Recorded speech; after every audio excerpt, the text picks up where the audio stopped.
Alright guys, we got an E4od here, and we're going to start tearing it down to see what caused it to fail. We had no forward movement, just reverse. I'm assuming the forward clutch assembly smoked due to all the debris in the transmission fluid. But we're just going to start tearing her down and see what we got.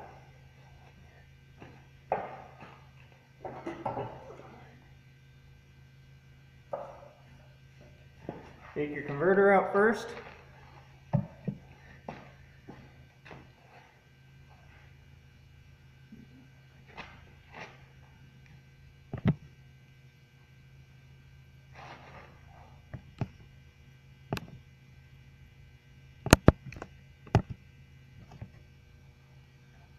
Alright, then you want to take your front input shaft out.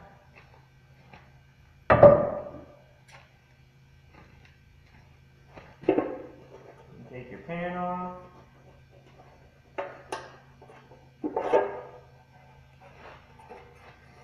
And you can see all that. That's what's just sitting in the bottom. Nice sludge.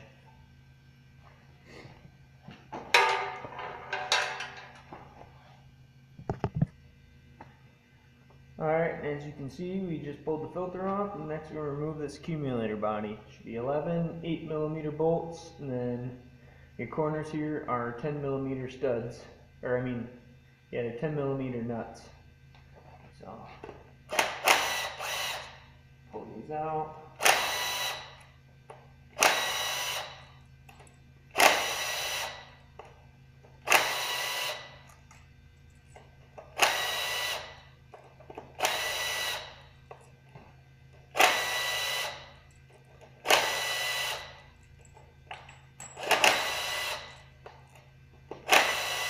Try not to drop your bolts like I just did.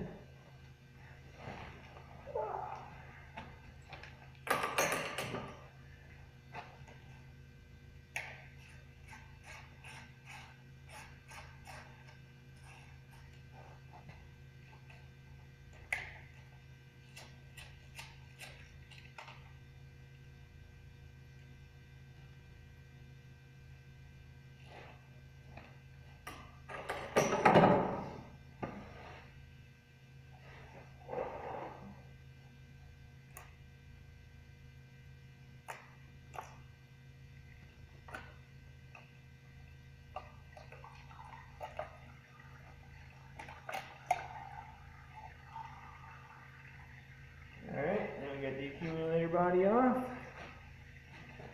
Put that down there to drain out.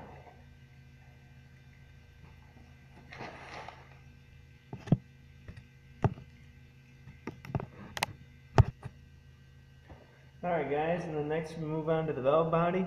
There's two bolts you don't remove. It's this one and this one. They're a little bit shorter, and so you can just leave them in there and they'll hold the two bodies kind of together. If you're not familiar where all the bolts go, or you all want them to go back in the same spot, like what I usually do on a 4L60E, is I make a template, kind of like this. You don't really have to for this trans, but I'm just going to show you anyways. You just mark where all the holes go, and then you put the bolts in those spots, and then you put the bolts back in the exact same hole that you took them out of. So just for normally what I do, like on the GM trainings, I'll just show you that for this. So you just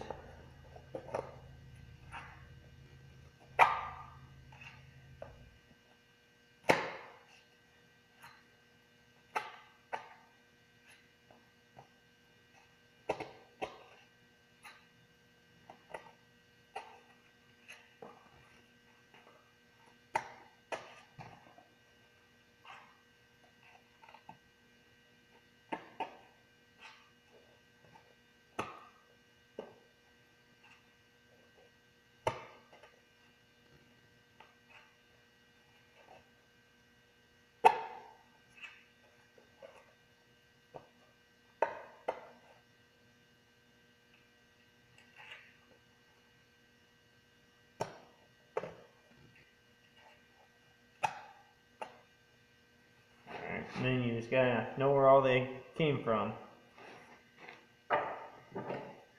And next you have two studs.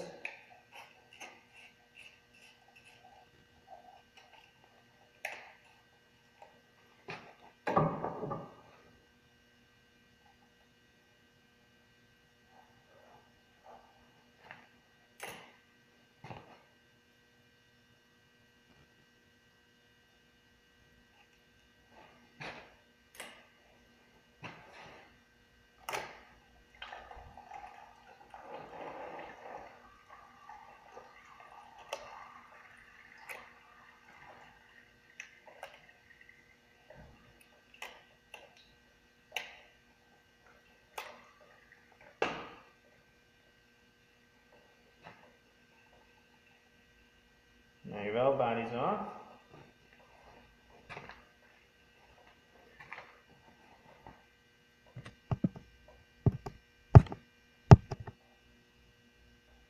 Alright, then next we're going to take off the solenoid pack here. There's these are T30 Torx bits. I already loosened them up, so you don't have to watch that boring shit.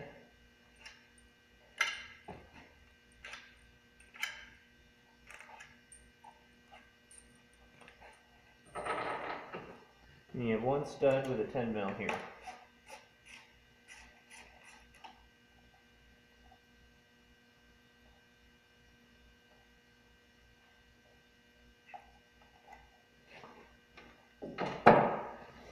Then you just kind of push on this connector back here. And you pull her out.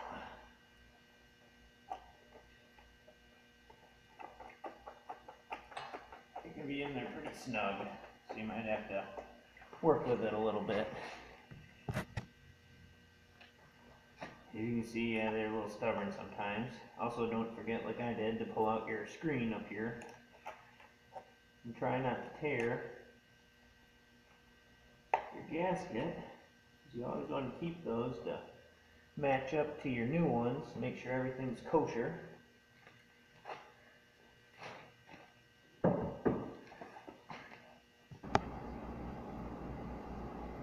Alright, as you can see, I had to turn the transmission upside down so that way on the next step I don't lose the check balls. But next, you take this, your valve body gasket off, try not to tear it, like I said, so you can compare. And then you got the stiffener plate right here.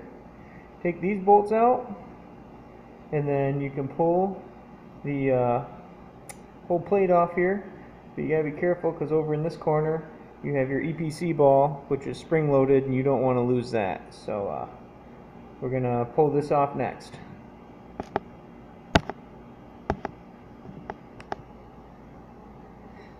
Alright, just showing you, I got the separator plate off. You can see here the gasket kind of stuck to it, so I tore it a little bit. Didn't really want to, but it happens. Then right here, your EPC check ball. See that spring? I was pulling it off, the check ball kind of popped out, and it fell right down into there. So that's your only steel one. So we'll pull your gasket off here. And if you look, all the rest of these are all rubber check balls. So it kind of sucks. It's not like a GM where you can go and use a magnet to pick all the steel check balls out real quick. You gotta kind of pick them out with a little screwdriver, but make sure you don't damage them, because if you get a cheap rebuild kit with just frictions, you won't get new check balls with it. So, alright. Sorry about that. I just thought before I pull these, I better show you that all the locations of the check balls, because, you know, and granted these do change by the year, but this transmission that I have, which would be a 91, this is where they're located. You have one here, one here, one here, one here, one here, one there, one there, one there. I think I got them all, unless I ran over one, but I'm pretty sure I pointed out as I went across. So alright, I'm going to pull those out quick. Alright, mine only had 9 rubber check balls and the 1 steel check ball for the EPC valve. Like I said, some transmissions will have 10 rubber check balls and another steel check ball up in there. It just varies by year. But before I forget here, I wanted to show you, since most of the time I'd roll a tranny around on the bench, but these E4ods are so damn heavy, I didn't want to do that. I made myself a let's see, a stand or a jig here to hold it. You can kind of see I just used that one case lug hole there.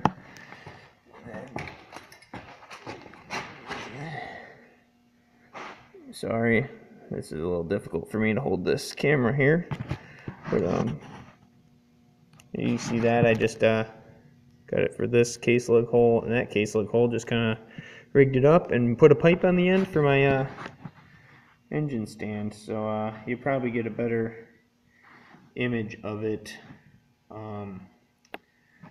seeing me work on it around later. But you know, I just eyeballed everything and took and welded some nuts up here and ran a full thread bolt through to kind of pinch into those lug holes. So it's real simple. Anybody can do it that's got a welder and cut off wheels. I mean, I used a plasma cutter to cut out my steel, but I just used scrap steel, so works real good.